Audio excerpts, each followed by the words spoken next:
काय झालं? अरे केवढा रडतोय रे हा. म्हणजे मी आत्ताच आंघोळ घालून आणलंय तरी रडणं थांबतच नाही. अगं हो, त्याला कांगारू केअर पोझिशन दे म्हणजे तो शांत होईल. आणि आत्ताच आंघोळ केली ना त्यामुळे त्याला थंडी वाजत असेल. बरं ती मला पण शिकवतेस का कांगारू केअर पोझिशन? तुला माहितीये, आपल्या जवळच्या माणसाचा स्पर्श ना हा बाळासाठी खूप उत्तम उपाय आहे त्याला शांत करायचा. म्हणजे आपल्या स्पर्शातून त्याला जी ऊब मिळते ना ती त्याला दुसऱ्या कशातूनच मिळत नाही.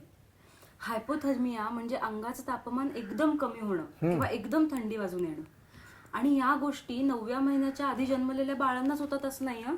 सामान्य बाळांनाही होऊ शकतात. बाळाला जास्तीत जास्त ऊब ही कांगारू केअर पोझिशन मधूनच मिळते. अच्छा. आणि स्तनपानालाही उत्तेजन मिळतं. 9व्या महिन्याच्या आधी जन्म झालेल्या बाळांचं वजन जोपर्यंत 2500 ग्रॅम पर्यंत होत नाही ना तोपर्यंत त्यांना कांगारू केअर पोझिशन मध्ये ठेवायला पाहिजे.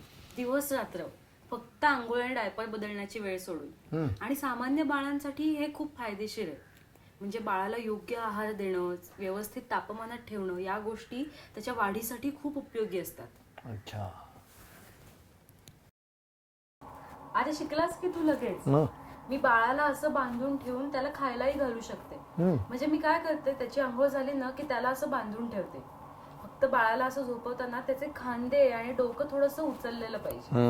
जेव्हा मी पहिल्यांदा कांगारू केअर सुरू केलं ना तेव्हा मी बाळाला या स्थितीत 1 तासभर ठेवत होते. पण जशी जशी सवय होत गेली ना तसं तसं मी वेळ वाढवत गेले. अच्छा. आणि आता मी पूर्ण वेळ बाळाला असे ठेवून माझी कामं करू शकते. आणि जेव्हा कधी मला माझा वेळ हवा असेल तेव्हा तू घेऊन बसशीलच त्याला. नाही म्हणजे तुला सवय झाली आणि मला पण मदत होईल.